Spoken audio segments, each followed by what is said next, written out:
आदम के लिए फख्र ये आली नसबी गे, मक्खी मदनी हाशिमियों मुत्तलबी गे, मक्खी मदनी हाशिमियों मुत्तलबी गे।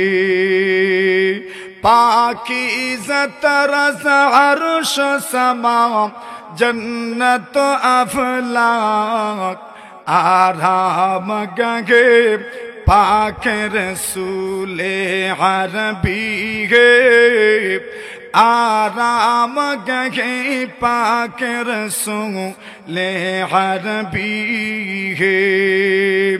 ऐज़ाइर बैत नबवी याद रखे ये बेकायदया जंबिश लब बेअदबी गे, बेकायदया जंबिश लब बेअदबी गे।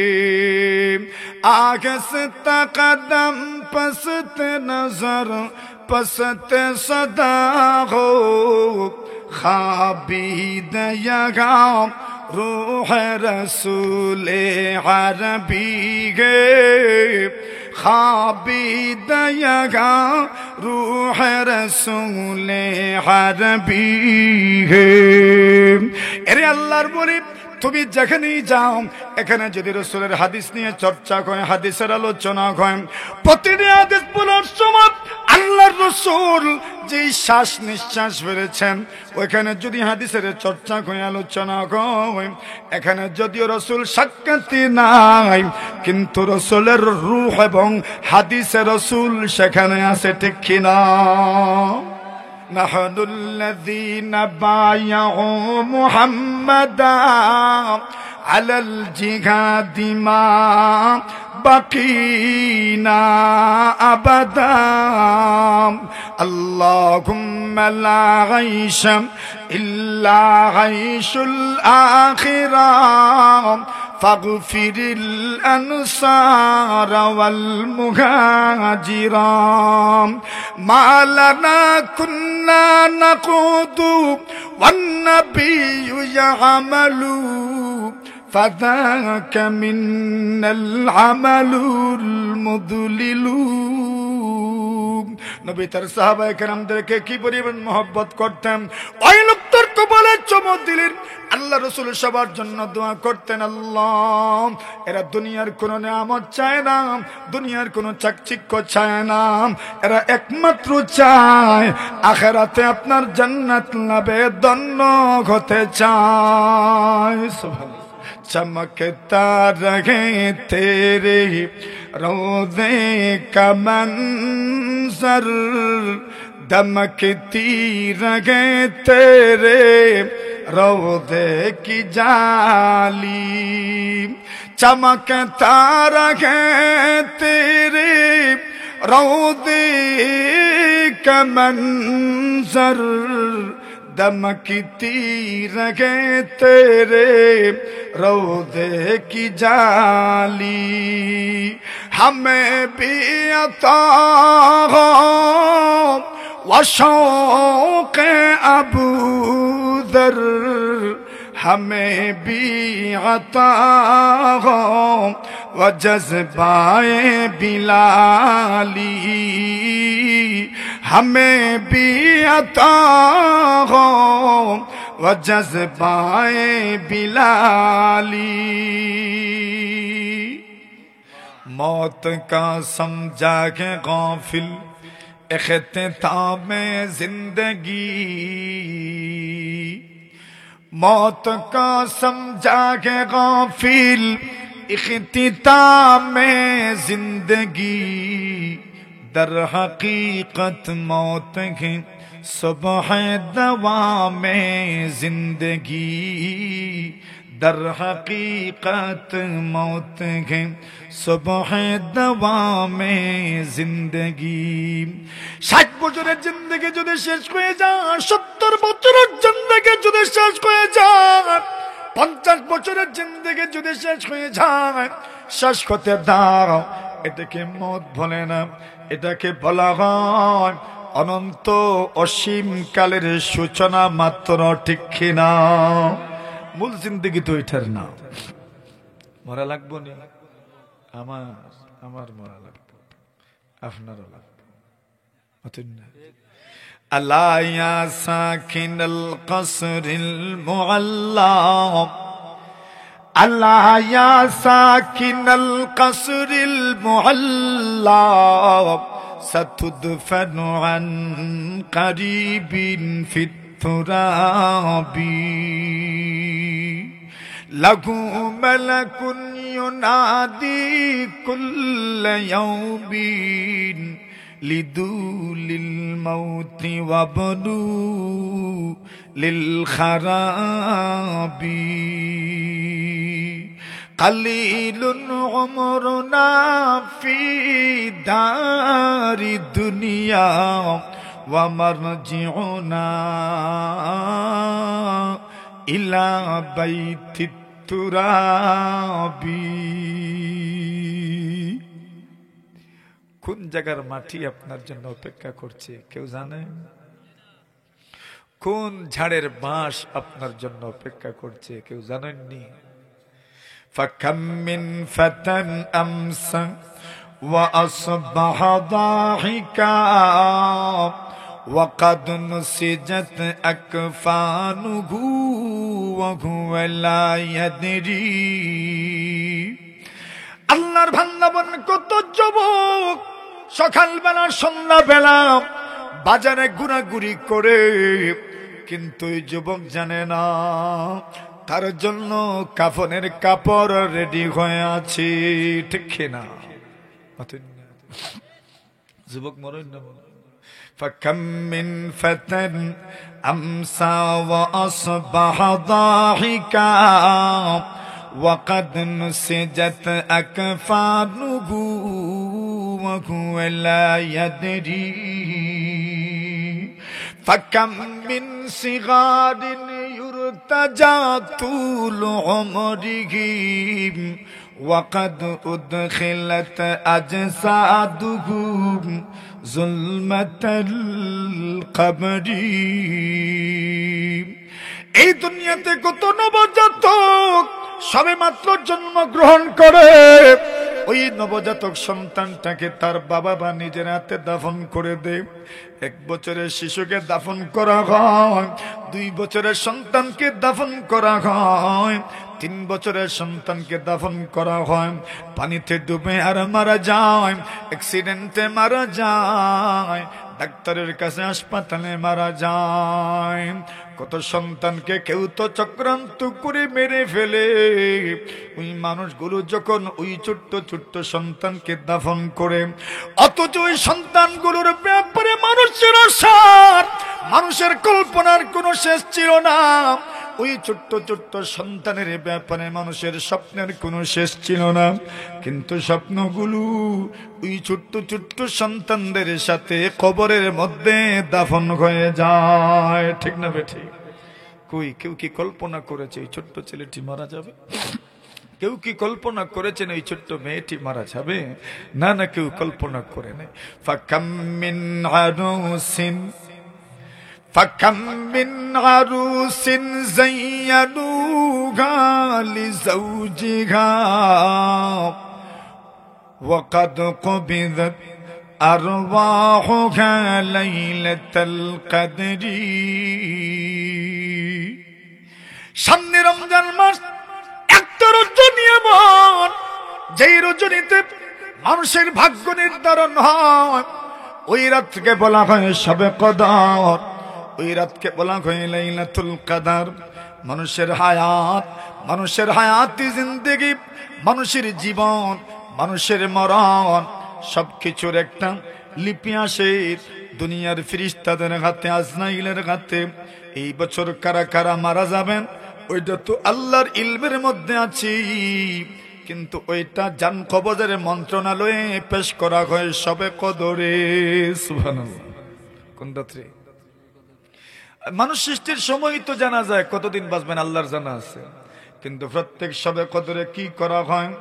মন্ত্রণালয়ে পাঠানো হয়, মন্ত্রণালয়ে পাঠানো হয়, আজরাইলের মন্ত্রণালয়ে পাঠাও, আজকে এই বছর অমুক অমুক মারা যাবে, অমুক অমুক মারা যাবে, অমুক অমুক মারা যাবে, অমুক অমুক দিন দুনিয়াতে জীবিত হবে, অমুক অমুক দুনিয়াতে জন্মগ্রহণ করবে, অমুক অমুক মারা যাবে। পিতাফসিল সুস্পষ্ট ভাবে বিস্তারিত ভাবে আজরাইলের মন্ত্রণালয়ে আসে। এজন্য আল্লাহর বান্দা বলেন, এই দুনিয়াতে কত নববধূদেরকে সুন্দর করে বধূর পোশাকে সাজিয়ে দেওয়া হয়, কিন্তু মানুষ জানে না, জানে না, জানে না কত সবে কদরে আজকের রাত্রি তার জান কবজের সিদ্ধান্ত হয়েছিল।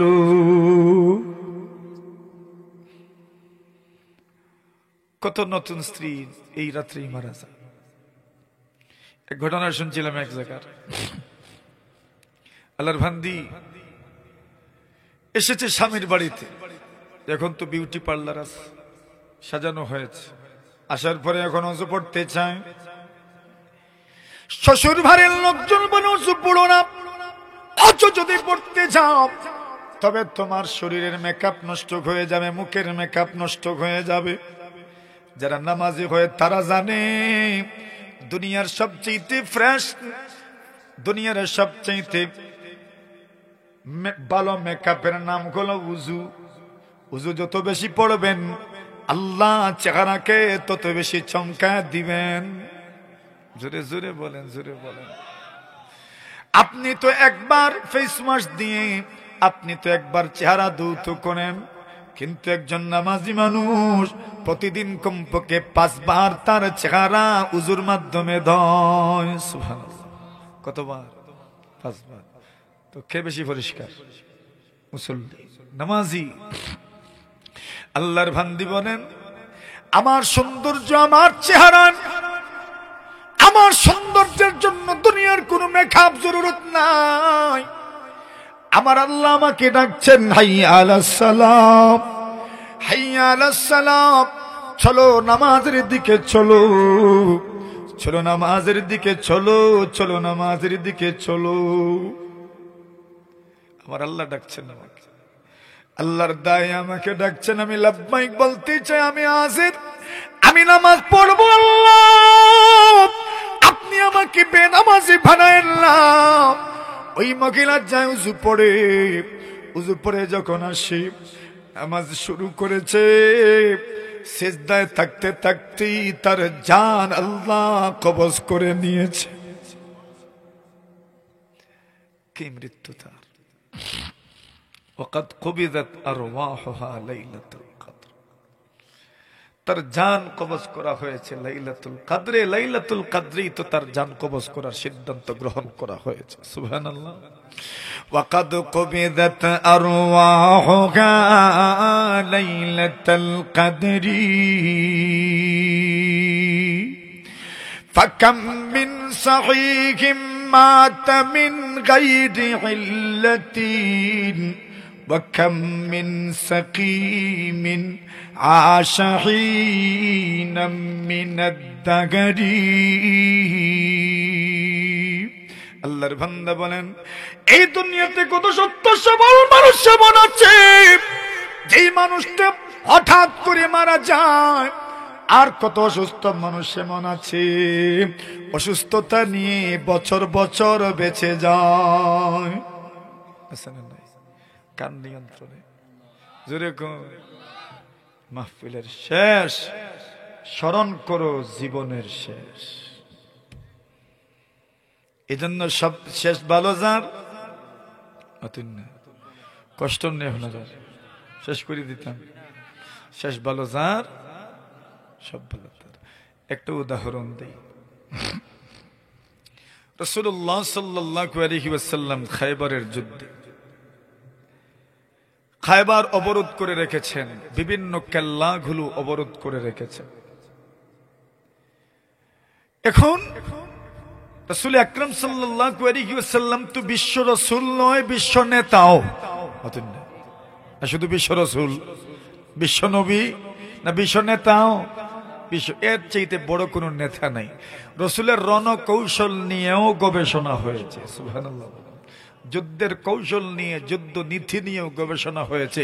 আজ পর্যন্ত দুনিয়ার ওরিয়েন্টাল, দুনিয়ার পশ্চিমা বিশ্বের গবেষকরা গবেষণা করেছে, ইসলাম বিদ্বেষীরা রাসূলের রণকৌশল নিয়ে গবেষণা করেছে। আজ পর্যন্ত দুনিয়ার কোন গবেষক নবীজির যুদ্ধ কৌশলের ব্যাপারে মানবাধিকার লঙ্ঘিত হয়েছে এমন কোন অবজেকশন আনতে পারে না। জোরে বলেন না সুবহানাল্লাহ। অথচ ইসলাম বিদ্বেষীরা গবেষণা করেছে, আবার বলেছে মুহাম্মদের রণকৌশল সবচেয়ে কার্যকরী। সুবহানাল্লাহ বলেন, রাসূলের যুদ্ধ নীতি। আচ্ছা, এখন যুদ্ধ করছে, ইহুদির একজন ছাগল রাখাল ছিল, ইহুদিরা ছিল খায়বরে, তো তার একজন ছাগল রাখাল, হাবশার মানুষ, আবিসিনিয়ার মানুষ, দেখতে সুন্দর না। হাবশার মানুষটা এমনিতেই কালো, নাক চেপটা, কপাল মুঠা, ঠোঁট মুঠা, এমনিতেই চেহারা সুন্দর না, পুরোটা শরীর কালো, শরীর থেকে দুর্গন্ধ বের হচ্ছে। তার শখ জেগেছে মুহাম্মদকে একটা নজর দেখবে। সুবহানাল্লাহ। আল্লাহর ভাঙ্গা ছাগল সহ মুহাম্মদের খেদমতে হাজির। মুহাম্মদ রাসূলুল্লাহ সাল্লাল্লাহু আলাইহি ওয়াসাল্লাম চিনে না, প্রশ্ন করেছে মুহাম্মদকে, বলা গুলো তাবুর ভিতরে আছেন। তাবুর ভিতরে যার বলে, ওগো মুহাম্মদ, আপনার মিশনকে একটু বলেন। আল্লাহ রাসূল বলেন, আল্লাহকে এক বলে স্বীকার করো, বিশ্বাস করো, সাক্ষী দাও। আমাকে রাসূল বলে সাক্ষী দাও। আল্লাহর বান্দা বলে, আমি যদি আপনাকে রাসূল মানি, আল্লাহকে এক বলে রব মানি, তাহলে আমার জন্য কি আছে? রাসূল বলেন, সঙ্গে সঙ্গে তুমি আমার ভাই হয়ে যাবে। জোরে বলেন, সঙ্গে সঙ্গে তুমি আমার কি হয়ে যাবে? ভাই হয়ে যাবে। কি আখলাক, কি চরিত্র! সুবহানাল্লাহ ওয়া বিহামদিহি। কি আখলাক, কি চরিত্র! তুমি কে, তুমি কোন দেশের, কোন বংশের, কোন প্রফেশনের তা দেখছেন না। মুমিন হয়ে যাও, তুমি আমার ভাই হয়ে যাবে। মুমিন মুমিন, ভাই ভাই। ও কুনু ইবাদাল্লাহি ইখওয়ানা। আল্লাহ রাসূল বলছেন, ভাই ভাই হয়ে যাও, মুমিন মুমিন, ভাই ভাই, তুমি ভাই ভাই হয়ে যাও। আল্লাহর বান্দা বলে, আচ্ছা, আপনি যে বললেন আমি আপনার ভাই হয়ে যাব, তা কি সত্যই বলছেন? বলে, হ্যাঁ সত্যি বলছি। আর কি হবে? বলে, আমি তোমাকে আমার গলায় জড়ায়া ধরবো। আরো জোরে, আরো জোরে। আমি তোমাকে আমার গলায় জড়ায়া ধরবো। সুবহানাল্লাহ ওয়া বিহামদিহি। আমি তোমাকে আমার গলায় জড়ায় ধরবো। আচ্ছা, আপনি আমাকে আপনার গলায় জড়ায় ধরবেন, অথচ ইহুদির ছাগল রাখি আমি কতদিন থেকে, আজ পর্যন্ত একদিন আমার সাথে মুসাফাও করছে না। সুবহানাল্লাহ। আর আপনি এত বড় নেতা, আর আপনি বুঝি আমাকে আপনার গলায় জড়ায় ধরবেন? তা কি বিশ্বাস হয় আমার? রাসূল বলেন, কেন? বলে, আমি কালো মানুষ, আমার শরীর থেকে দুর্গন্ধ বের হচ্ছে। রাসূল বলেন, ঈমান কবুল কইরা দেখো, আল্লাহ তোমার শরীরের কালো রংকে সুন্দর রঙে রূপান্তরিত করে দিবেন। আল্লাহর বান্দা বলেন, তো আমি আমার শরীর থেকে যে দুর্গন্ধ বের হয়, বলে, ঈমান কবুল করে দেখো, আল্লাহ তোমার দুর্গন্ধকে সুগন্ধিতে রূপান্তরিত করে দিবেন। আল্লাহর বান্দা কয়, এত বাম্পার অফার দিছেন আপনি আমারে, এটা বিশ্বাস করতাম কেমনে? আল্লাহর বান্দা সরল মানুষ কয়, আমারে লিখে দেন। সুবহানাল্লাহ। ফরেছেন আপনি কইতে পারেন না বলে ইতা আমি কইছি না। সুবহানাল্লাহ, জুড়ে বলেন, লিখিত দেন। নবী আলাইহিস সালাতু সালাম বলেন, আলী লিখিত দাও। লিখে দাও, আমি যা বলেছি লিখে দাও। আলী রাদিয়াল্লাহু তাআলা লিখে দিলেন। আপনি যদি ঈমান কবুল করেন, নবীজি ভাই হয়ে যাবেন। আল্লাহ রাসূল সাল্লাল্লাহু আলাইহি ওয়াসাল্লাম বলেন, শোনো মুসলমান, আল্লাহর নবী বলেন, ওয়াদিতু লাউ রাআইতু ইখওয়ানি। আল্লাহর নবী বলেন, আমার মনের বড় আক্ষেপ, আমি যদি আমার ভাইদেরকে দেখে যেতে পারতাম। জোরে বলেন, আমার ভাইদেরকে দেখে যেতে পারতাম। সাহাবায়ে কেরাম বলেন, আমরা কি আপনার ভাই নয়? সুবহানাল্লাহ। আমরা তো আছি, দেখছেন আমাদেরকে, আমরা কি আপনার ভাই নয়? রাসূল বলেন, আরে তোমরা তো আরো উপরে। সুবহানাল্লাহ। তোমরা তো আমার সাথী সঙ্গী, তো আপনার ভাই কেনা? বলে, আল্লাযীনা লাম ইয়াতু বাদু, যারা এখনো দুনিয়াতে আসেনি, পরবর্তীতে আসবে, আমাকে দেখবে না, এরপরও ঈমান আনবে। আর জোরে বলেন, হাজীপুরের মানুষজন সুবহানাল্লাহ জোরে বলেন। আপনারা দেখছেন নি রাসূল নেই? আমরা তো দেখছি না, ঈমান আনছিনি না না, জোরে বলে। ওয়া ফিনা রাসূলুল্লাহ ইয়াতলু কিতাবাহু ইদান শাক্কা মা'রুফুম মিনাল ফাজরি সাতিউ আরানাল হুদা বা'দাল আমা ফাকুলুবুনা বিহি মুকিনাতুন বিআন্নামা ক্বালা ওয়াকিউ ইয়াবিতু ইউজাফি জামবাহু আন ফিরাশিহি ইযা ইসতাথকালাত বিল কাফিরিনাল মাযাজিউ। আব্দুল্লাহ ইবনে রাওয়াহা নবীর পরিচয় দিয়েছেন, আমার রাসূল কি বলে, আমার রাসূল এমন এক রাসূল যিনি আমাদের সামনে সব সময়, বিশেষ করে ফজরের সময়, সুবহে সাদিকের সময়, সুবহে সাদিকের আগে আল্লাহর কোরআন তিলাওয়াত করেন। আর জোরে তাহাজ্জুদের নামাজ আল্লাহর কোরআন তিলাওয়াত করেন। ওনারা তো রাসূলকে পেয়েছেন, আমরা তো পাই নাই, রাসূল দেখি নাই।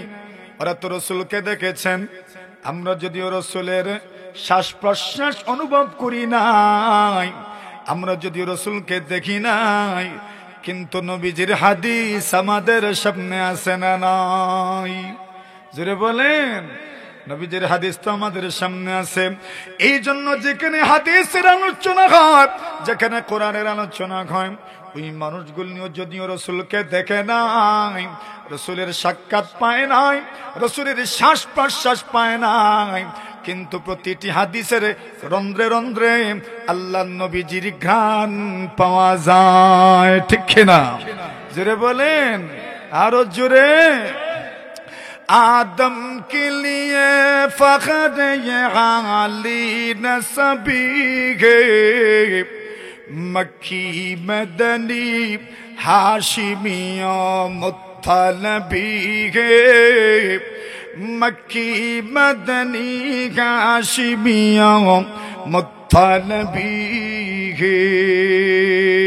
पाकीज़ा तरज़ अर्श समा जन्नत अफलाक आराम गगे पाक रसूले अरबी गे, आराम गगे पाक रसूले अरबी गे। ऐज़ाइर बैत नबवी याद रखे ये बेकायदया जंबिश लब बेअदबी गे, बेकायदया जंबिश लब बेअदबी गे। आगस्त कदम पस्त नजर पस्त सदा हो, खाबीद यगाम रूह रसूले अरबी गे, खाबीद यगा रूह रसूले अरबी गे। এরে আল্লাহর বলি, তুমি যেখানেই যাও, এখানে যদি রাসূলের হাদিস নিয়ে চর্চা হয়, হাদিসের আলোচনা হয়, প্রতিটি হাদিস পড়ার সময় আল্লাহর রাসূল যেই শ্বাস নিঃশ্বাস ফেলেছেন, ওইখানে যদি হাদিসের চর্চা হয়, আলোচনা হয়, এখানে যদিও রাসূল সাক্ষাৎ নাই, কিন্তু রাসূলের রূহ এবং হাদিসে রাসূল সেখানে আছে, ঠিক কিনা?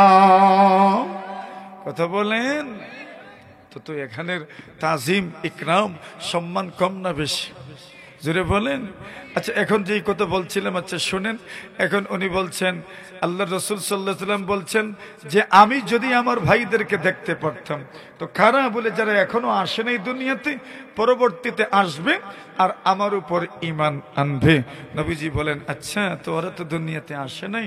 রাসূল বলছেন, যদি দেখে যেতে পারতাম, যারা আমাকে দেখলো না কিন্তু আমাকে মানে, যারা আমাকে দেখলো না কিন্তু আমাকে মানে, যারা আমাকে দেখলো না কিন্তু আমার রওজা রওজার পাশে আসে, আমাকে সালাম দে, আমার সামনে দুরূদ পাঠ করে, আমাকে দেখে নাই কিন্তু আমার সামনে আসে, বড় আদবের সাথে আসে, বড় সম্মানের সাথে আসে, একদম আস্তে আস্তে ধীরে ধীরে আসে, চোখের পানি ফেলে আর দুরূদ শরীফ পাঠ করে আমাকে সালাম জানায়, আমাকে সালাম জানায়। রাসূল বলেন, তুমি যে এসেছো, তুমি যে আসবা আমার রওজায়, তুমি যে আসবা আমার রওজায়, তুমি যে আসবা আমার কবরের পাশে, আমি রাসূল তোমার দুরূদ আমার নিজের কানে শুনবো। আর জোরে বলে নবী আলাইহিস সালাতু ওয়াস সালাম বলেন, ইন্না লিল্লাহি তাআলা মালাইকাতান সাইয়াহিনা ফিল আরদ ইউবাল্লিগুনি মিন উম্মতি আসসালাম। আল্লাহ রাসূল বলেন, এরম মুশরিক আল্লাহর জমিনের প্রতিটি রাস্তায় রাস্তায়, প্রতিটি মোড়ে মোড়ে, প্রতিটি পয়েন্টে পয়েন্টে আল্লাহর ফেরেশতারা নিয়োজিত আছেন। এদের জিম্মেদারি হলো, ওরে আল্লাহর ওলি, তুমি রাসূলকে তোমার বাড়িতে নিয়ে আইসো না, তুমি রাসূলকে তোমার বাড়িতে নিয়ে আইসো না, রাসূলকে জাগাতে রাখো। আল্লাহ তোমাকে রাসূলকে নিয়ে আসতে বলেন নাই। পুরা দুনিয়ার অলিতে গলিতে আল্লাহ পরওয়ারদিগারে আলম ফেরেশতাদেরকে নিয়োজিত রেখেছেন। এদের জিম্মেদারি হলো, আপনি যেখানে দুরূদ পড়বেন, আল্লাহর ফেরেশতারা আপনার দুরূদ তোহফা হিসাবে, উপহার হিসাবে, গিফট হিসাবে সসম্মানে নবীজির খেদমতে নিয়ে যান। আর জোরে বলেন তো কিতার লাগে আনতে রাসূল দিনু ইন্না লিল্লাহি তাআলা মালাইকাতান সাইয়াহিন। পুরো দুনিয়াতে আল্লাহর ফেরেশতারা ঘুরেন, গাস্ত করেন। এদের কাজই হইল যেখানে দুরূদ পাঠ করা হবে নবী পর্যন্ত পৌঁছে দেওয়া। রাসূল বলেন, আল্লাহর কোন বান্দা যদি দূর থেকে, হাজীপুর থেকে দুরূদ পড়ে, তাহলে ওই দুরূদ আমার পর্যন্ত পৌঁছে দেওয়া হয়। আর যদি সে আমার কবরের পাশে আসে আর দুরূদ পড়ে, আমি তার দুরূদ নিজের কানে শুনি। আর জোরে বলেন, ওয়া আকশা সিগামাল মাউতি তাফজাউ গাফলাতান ওয়া মা সারাবি নাহওয়ার রাসূলি রিকাবু ওয়া আসআদু আইয়ামি ইযা কিলা হাযিহি মানাজিলু মিন ওয়াদিল হিমা ওয়া কুবাবু चमकता रहे तेरे रोज़े का मंज़र दमकती रहे तेरे रोज़े की जाली चमकता रहे तेरे रोज़े का मंज़र दमकती रहे तेरे रोज़े की जाली हमें भी अता हो व शौक़ अबू दर हमें भी अता हो व जज़्बाए बिलाली हमें भी अता हो व जज़्बाए बिलाली। आमीन बोलें আর জোরে আর ওইখানে মাছ আর কি তুই তো সারা রাত মাশাআল্লাহ সব তো পেয়ে যাবেন, সারা রাতের সব পেয়ে যাবেন। আচ্ছা, এখন রাসূলুল্লাহ বলছেন, যদি আমি আমার ভাইদেরকে দেখতে পারতাম, ভাইখানা যারা এখনো দুনিয়াতে আসে নাই, এরাই রাসূল সাল্লাল্লাহু আলাইহি ওয়াসাল্লামের ভাই। সুবহানাল্লাহ, জোরে বলেন। উনি বলেন, ইয়া রাসূলুল্লাহ গো মুহাম্মদ, আপনি বলছেন আমি আপনার ভাই হয়ে যাব, কেমনে কি আমার বুঝে আসে না। আপনি যদি লিখে দিতেন তবে বিশ্বাস হতো। আল্লাহ রাসূল বলেন, লিখে দাও, যদি ঈমান কবুল করো তবে তুমি আমার ভাই হয়ে যাবে। সুবহানাল্লাহ। শাহাদাতে আল্লাহর নাম আর রাসূলের নাম এক, সুবহানাল্লাহ মাতুন না আরো জোরে মিলছে নি আশহাদু আল্লা ইলাহা ইল্লাল্লাহ এরপরে একটার পরেই আরেকটা তো আল্লাহর রাসূলের শান কেমন বলে আল্লাহর পরেই রাসূলের শান আরো জোরে আরো জোরে আরো জোরে কি পরিমাণ শান আগারু আলাইহি লিন্নুবুওয়াতি খাতামু মিনাল্লাহি বিন্নুরিন ইয়ালুহু ওয়া ইয়াশহাদু وضم الإله اسم النبي إلى اسمه إذا قال في الخمس المؤذن أشهد وشق له من اسمه ليجله فذو العرش محمود وهذا محمد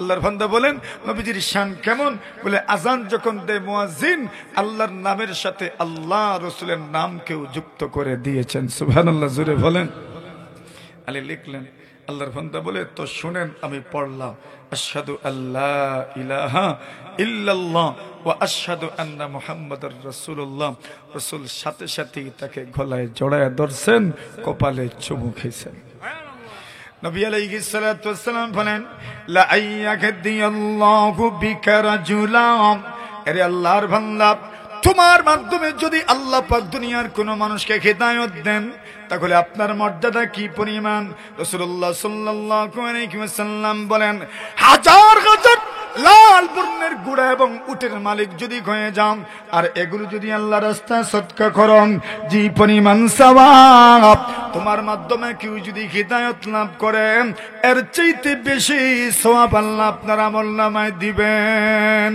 নাহনুল্লাযীনা বায়াউ মুহাম্মাদা আলাল জিহাদি মা বাকিনা আবাদা আল্লাহুম্মা লা গাইশা ইল্লা গাইশুল আখিরাহ ফাগফিরিল আনসার ওয়াল মুহাজিরাম মা লানা কুন্না নাকুদু ওয়ান নাবিয়্যু ইয়ামালু فذاك منا العمل المضلل নবী তার সাহাবায়ে কেরামদেরকে কি পরিমাণ মহব্বত করতেন ওই লোকটার কপালে চুমু দিলেন আল্লাহ রাসূল সবার জন্য দোয়া করতেন আল্লাহ এরা দুনিয়ার কোন নিয়ামত চায় না দুনিয়ার কোন চাকচিক্য চায় না এরা একমাত্র চায় আখিরাতে আপনার জান্নাত লাভে ধন্য হতে চায় সুবহানাল্লাহ উনি তো মুসলমান হয়ে গেলেন নবী করিম সাল্লাল্লাহু আলাইহি ওয়াসাল্লাম বলেন মুসলমান হয়ে গেছো এখন আর কি উনি বলেন ইয়া রাসূলুল্লাহ মুসলমান তো হয়ে গেলাম এখন মুসলমানের কাজ হিসেবে কি করব একটু বলেন না সুবহানাল্লাহ জোরে বলেন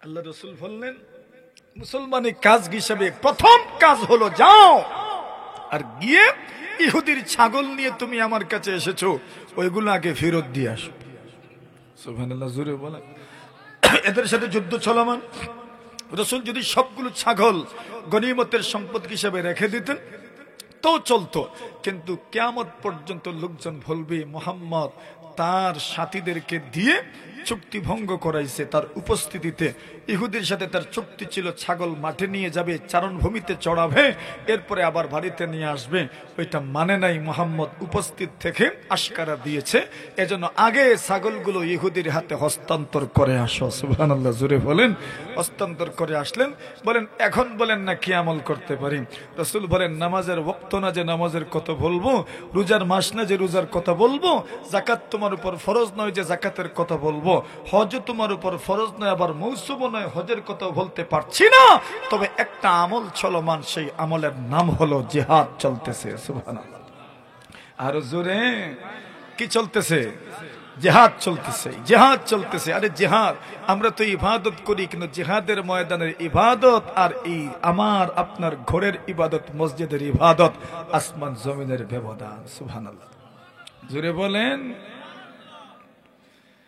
ইয়া আবিদাল হারামাইন লাউ আবসারতানা লাআলিমতা আন্নাকা ফিল ইবাদাতি তালআবু। আব্দুল্লাহ ইবনে মুবারক ফুজাইল ইবনে আয়াজকে চিঠি লিখেছেন, ইয়া আবিদাল হারামাইন, উনি হারামাইন মক্কা মদিনা ইবাদত করতেন, জিহাদের ময়দান থেকে চিঠি লিখেছেন, ইয়া আবিদাল হারামাইন লাউ আবসারতানা, ও হারামাইনের ইবাদত করনে वाला, মক্কা মদিনার ইবাদত করনে वाला, লাউ আবসারতানা, তুমি যদি আমাদেরকে দেখতে পারতে, লা আলিমতা আন্নাকা ফিল ইবাদাতি তালআবু, তাহলে আপনি বুঝতে পারতেন যে আপনি ইবাদতের নামে তামাশা করছেন। সুবহানাল্লাহ, আর জোরে বলেন। তো জিহাদের ডাক যদি আসে তো যেতে রাজি নেই? জোরে বলেন, জোরে বলেন, হাত তুলেন না, আল্লাহ কবুল করেন, বলেন আমিন। ওইটা দেখা যাবে তো রসুলের ব্যাপারে যখন কটূক্তি করা হয় তখন তো আমরাই বের হই না, জোরে কইন না, আমরাই তো বের হই। আমাদের সমাজের লোকজন যাদের ইমান দীপ্ত একটা যৌবন আছে তারাই তো বের হয়, মুরব্বীরা বের হন, তো সবার তো বের হওয়া দরকার। আরে এই তো গত কয়েকদিনে ওই বই মেলাকে সামনে রেখে আমার রসুলকে নিয়ে কত কিছুই তো ঘটে গেল, কথা বলেন ঠিক না? তখন তো প্রতিবাদ করেছে কারা? প্রতিবাদ তো আপনার আমার মতো মানুষই করেছি, কথা বলেন ঠিক না? সুতরাং এটা আমাদের ঐতিহ্য, এটা আমাদের ইতিহাস, এটা আমাদের ঐতিহ্যের অংশ। আমরা করবই, মরণ পর্যন্ত আমরা করেই যাবো ইনশাআল্লাহ, ঠিক না? কেন? রাসূল আমাদের হাত, আরো জোরে, আরো জোরে, উনি তো আমাদের কলিজার মতো। মানে এখানে যদি কেউ আঘাত করে, একটু ফুলের টোকাও যদি দে, তো মনে করি আমাদের কলিজায় আঘাত লেগেছে, কথা বলেন ঠিক না? এই জন্য এটা আমরা কখনোই সহ্য করি না। আসেন, এখন উনি বলেন ঠিক আছে যুদ্ধে গেলাম, যুদ্ধে গেলেন, যুদ্ধ করতে করতে শহীদ হয়ে গেলেন। আরো জোরে, শহীদরা কই? আরো জোরে, আরো জোরে, আরো জোরে, আরো জোরে। শহীদরা তো জান্নাতে, শহীদরা তো জান্নাতে যাবেন। ওরা তো জান্নাতের মধ্যে কেমনে থাকবেন? আল্লাহ তাআলা বলছেন, আল্লাহ রাসূল বলেছেন, জান্নাতের সবুজ পাখির আবরণে জান্নাতের মধ্যে তারা ঘোরাঘুরি করেন। আরো জোরে, উনি তো শহীদ। এখন ইহুদিরা তাদের লাশ নিয়ে গেল, এই কালো মানুষটার লাশ ইহুদিরা নিল না, মুসলমানরাও আনবেন কিনা কনফিউজে এরা মানে চিন্তা পড়ে গেছেন, কি করব। আরে ইনি যে মুসলমান তাও তো জানেন না, দেখেন নাই কেউ, ইতিপূর্বে দেখেন নাই কে হইল মুসলমান, কিন্তু কেউ তো নিয়ে গেল না, তো আমাদের কিনা। এখন বীর জমাইছেন। রসুল বলেন একটু দেখাও না আমাকে। সবাই আসলেন, রসুল দেখলেন, বলেন আরে তোমরা চিনবে না, এ তো আমার এমন একজন সাহাবী যে আমার কাছে এসেছিল আমাকে দেখার জন্য, দেখেছে আমাকে, দেখার পরে বলেছে সে যদি মুসলমান হয় তো কি। আমি বলছি আমি তাকে গলায় জড়ায় ধরবো, সে আমার ভাই হয়ে যাবে। বলছে আমি তো দুর্গন্ধযুক্ত একজন মানুষ, কালো মানুষ। আমি বলছি তার রংকে আল্লাহ পরিবর্তন করে দিবেন, দুর্গন্ধ সুগন্ধিতে রূপান্তর করে দিবেন। আমি এই মুহূর্তে দেখছি আল্লাহ তার রংকে আল্লাহ সাদা রঙে রূপান্তর করে দিয়েছেন, শরীরের দুর্গন্ধকে সুগন্ধিতে রূপান্তর করে দিয়েছেন। আল্লাহ রসুল বলেন আমি দেখছি আল্লাহর ফেরেশতারা তাকে জান্নাতে নেওয়ার জন্য প্রতিযোগিতা করছেন। রসুল বলেন আমার এমন এক সাহাবী জীবনে একটা ওয়াক্তের নামাজ পড়ে নাই, রোজাও রাখে নাই, যাকাতও দেয় নাই, হজও করে নাই, মরণের আগে মুসলমান হয়েছে। শেষ ভালো যার, আরো জোরে, শেষ ভালো যার, সব ভালো তার, বাস আগে মুসলমান হয়ে গেছে, মরণের আগে। আল্লাহ রাসূল বলছেন ইন্নাল ইসলাম ইয়াহদিমু মা কানা ক্বাবলা, কেউ যদি মুসলমান হয়ে যায় ইসলামের আগে যা করেছে সব মাফ হয়ে যায়। ওয়া ইন্নাল হজ্জা ইয়াহদিমু মা কানা ক্বাবলা, কেউ যদি হজ করে তো হজের আগে যত গুনাহ হয়েছে সব আল্লাহ মাফ করে দেন। আল্লাহ রাসূল সাল্লাল্লাহু আলাইহি ওয়াসাল্লাম বলেন মান কানা আখিরু কালামিহি লা ইলাহা ইল্লাল্লাহু দাখালাল জান্নাহ, যার জীবনের শেষ কথা হবে লা ইলাহা ইল্লাল্লাহ, রাসূল বলছেন সে জান্নাতের মেহমান হয়ে যাবে। হুজুর যে জান্নাতের কথা বললেন, কে যাবে? কে ডেলিগেট হবে? যাওয়ার জন্য তো কিছু গুণ দরকার। যে কাউকে তো 5 কার্ড দেয়া হবে না, অবশ্যই তো পূর্ব কিছু গুণে গুণান্বিত থাকতে হবে জান্নাতে ঢুকতে হলে। তো বলছেন যার জীবনের শেষ কথা হবে কি, লা ইলাহা দাখালাল জান্নাহ। কিন্তু মানুষ মৃত্যুর সময় বড় অসহায় থাকে, সাকরাতের সময়। আল্লাহ রাসূল সাল্লাল্লাহু আলাইহি ওয়াসাল্লাম বলছেন, ইন্না লিল মাউতি সাকারাত, নিশ্চয় মৌতের বিষয়টা বড় কঠিন। রাসূলুল্লাহ দুই দিকে পানির বাউল, পানির পাত্র, শেষ সময় সোমবার দিন দ্বিপ্রহর, সাহাবায়ে কেরাম সবাই যার যার বাড়িতে চলে গেছে। 14 দিন পর্যন্ত সবাই মসজিদে নববীতে ছিলেন, অসুস্থ ছিলেন। আর যেদিন ইন্তেকাল হবে ওই দিন রাসূল ফজরের সময় এমন সুস্থ হয়েছে, সুবহানাল্লাহ। সাহাবায়ে কেরাম সবাই যার যার বাড়িতে চলে গেছে, সুস্থ। ফজরের জামাত চলমান, আল্লাহ রাসূল কাশাফা আয়েশা সিদ্দিকা রাদিয়াল্লাহু তাআলা আনহার হুজনার, রাসূল তো প্রায় 1 সপ্তাহ থেকে আয়েশার ঘরের পর্দা একটু সরাইলেন। পর্দা সরানো মানেই সাহাবায়ে কেরামদেরকে নামাজে দেখছেন, সুবহানাল্লাহ। মসজিদ নববীতে জামাত চলছে, আবু বকর ইমামতি করছে, আর রাসূল সাল্লাল্লাহু আলাইহি ওয়াসাল্লাম জীবনের শেষ দিনের ফজরের নামাজ, জীবনের রাসূলের চোখ ঠান্ডা হয়ে গেল। আমার উম্মত, আমি নাই কিন্তু এরপরেও জামাত আদায় করছে, আলহামদুলিল্লাহ। রাসূল দেখলেন, দেখার পরে সাহাবায়ে নামাজে তো মনে করেন যতই আপনি নিচের দিকে তাকান এরপরেও মোটামুটি 1-2 হাত ডাইনে বামে দেখা যায়নি না। কিছু কিছু সাহাবায়ে কেরাম রাসূল যে পর্দা সরাইছেন ওটা দেখছেন। আর রাসূলের চেহারা তো এমনিতেই সুন্দর, কি পরিমাণ সুন্দর! আল্লাহর রাসূল সাল্লাল্লাহু আলাইহি ওয়াসাল্লাম বলেন জান্নাতের মধ্যে কি কি হবে সব বিবরণ দিলেন। নবীর সাহাবায়ে কেরাম প্রশ্ন করেন, তো সব বিবরণ তো দিলেন, জান্নাতে লাইটিং এর ব্যবস্থা কি থাকবো? রাসূল বললেন জান্নাতের লাইটিং এর ব্যবস্থার জন্য আল্লাহ আমার চেহারাকে যথেষ্ট করে দিবেন। এমনিতেই রাসূল সুন্দর। ওয়া আবিয়াদু ইস্তাসকাল গামামু বিওয়াজহিহি সুমালুল ইয়াতামা ইসমাতুল লিল আরামিলি। নবীজি এত সুন্দর ছিলেন। আবু তালিব বলেন আমার ভাতিজার চেহারা, যে ওই ভাতিজার উসিলা নিয়ে আব্দুল মুত্তালিব যখন বৃষ্টির জন্য দোয়া করেছিলেন, মুহাম্মদের চেহারার উজ্জ্বলতা শুভ্রতাকে ওসিলা করে আল্লাহ বৃষ্টি দান করেছেন। এত সুন্দর চেহারা, এমনিতেই সুন্দর। আর অসুস্থ ছিলেন, অসুস্থ থাকাকালীন সময়ে চেহারার যে অবস্থা ছিল, আজকে সুস্থ হয়েছেন, চেহারার সৌন্দর্যতা কি পরিমাণ বেড়েছে। সাহাবায়ে কেরাম বলেন আমরা তো নামাজ ভেঙ্গে নবীজিকে প্রশ্ন করার মনে মনে ইচ্ছা করেছিলাম যে ইয়া রাসূলুল্লাহ কেমন আছেন। নামাজ ভাঙ্গার উপক্রম হয়ে গিয়েছিল। রাসূল যখন বুঝতে পারলেন যে সাহাবায়ে কেরাম নামাজ ভেঙ্গে ফেলবেন, নবীজি আবার পর্দাটা টানায়া দিলেন, সুবহানাল্লাহ। নামাজ শেষ, আবু বকর সিদ্দিক সহ ইমাম সাহেব সহ সব সাহাবায়ে কেরাম নবীজির কাছে আসলেন, কেমন আছেন, কেমন মনে হচ্ছে এখন, কেমন মনে হচ্ছে এমন। রাসূল বলছেন আলহামদুলিল্লাহ, আমি তো সুস্থ হয়েছি, আলহামদুলিল্লাহ।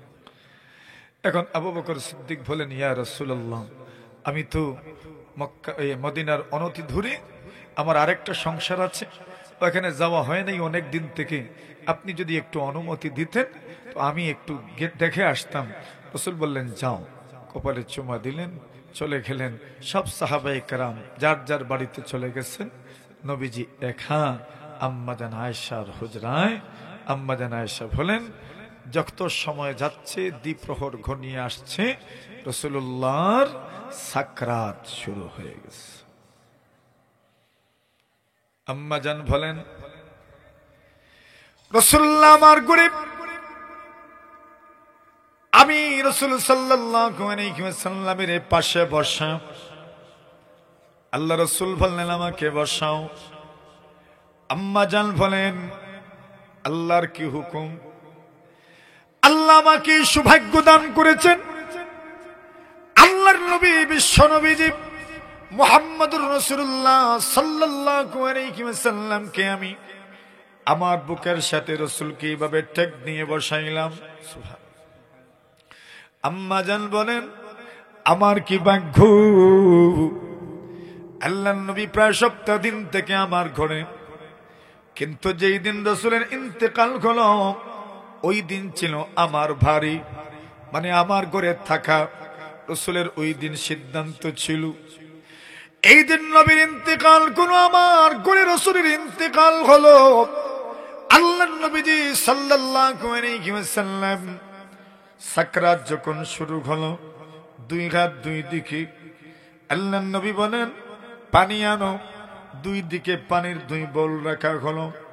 আল্লাহর নবী হাত ভিজান আর চেহারার মধ্যে পানি লাগানোর বলেন, ইন্না লিল মাউতি সাকারাত, নিশ্চয় মৌতের বিষয়টা বড় কঠিন। ইন্না লিল মাউতি সাকারাত, নিশ্চয় মৌতের বিষয়টা বড় কঠিন। আম্মা জান বলেন, আমি দেখি আস্তে আস্তে রাসূল সাল্লাল্লাহু আলাইহি ওয়াসাল্লামের আওয়াজ আরো ছোট হয়ে যাচ্ছে।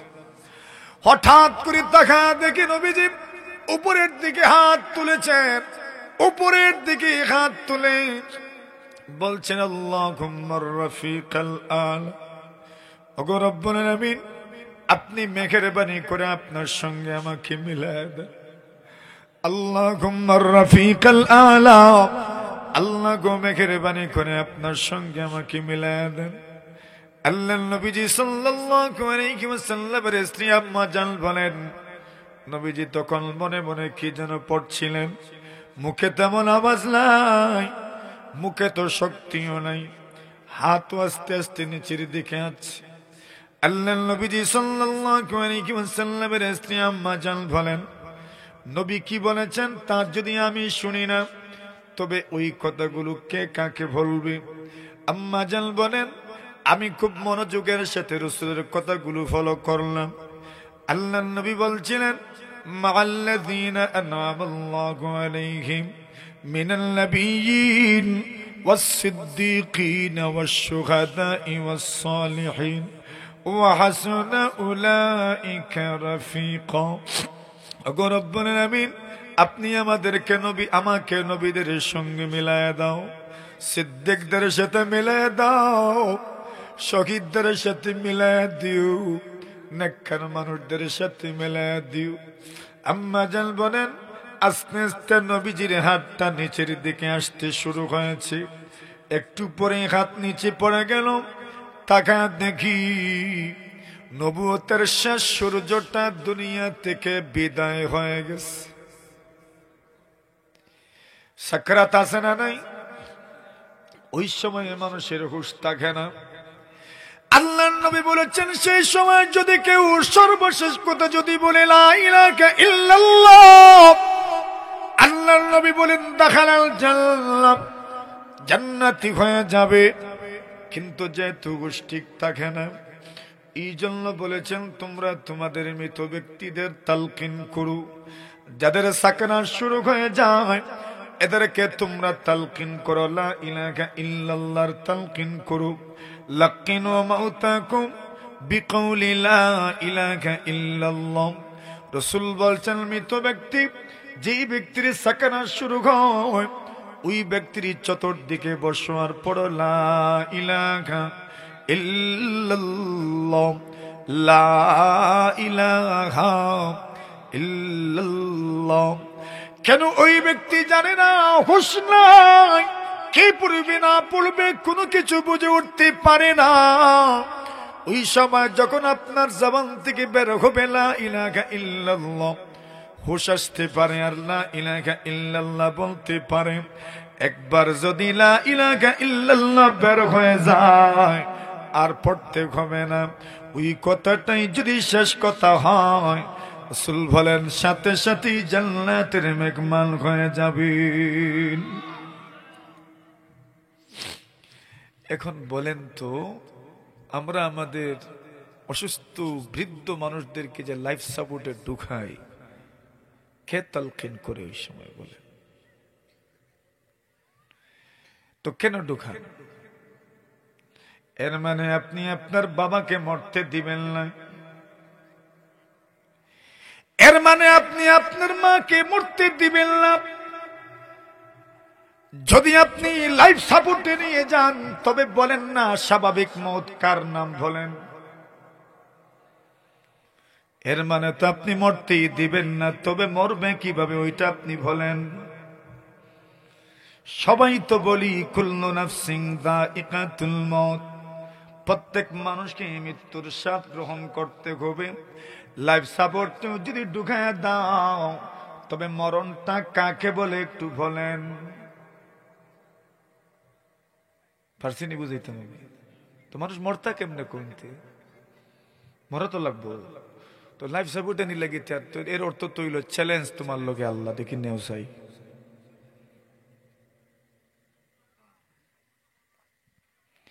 লাইফ সাপোর্টে যারা যায় তারা তো ফেরত আসে না, তাহলে কেন নেন? কিসের থেকে বঞ্চিত করছেন জানেননি? তালকিন থেকে বঞ্চিত করছেন। যারা লাইফ সাপোর্টে তাকে যে কেউ যে কোনো সময় ঢুকতে পারে না, আইসিইউতেও যে কোনো সময় ঢুকা যায় না। মানুষ মরে পড়ে রয়, কত ঘন্টা পরে বলা হয় আপনার বাবা মারা গেছেন, মা মারা গেছেন, অথচ কেমনে মারা গেলেন জানেন না। আপনি যদি থাকতেন তবে তো কমপক্ষে লা ইলাহা ইল্লাল্লাহর তালকিন করতে পারতেন।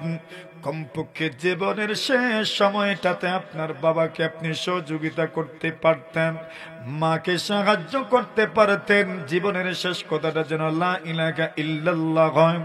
এই জন্য যদি বাড়িতে মারা যান এটাই সবচেয়ে উত্তম মৃত্যু।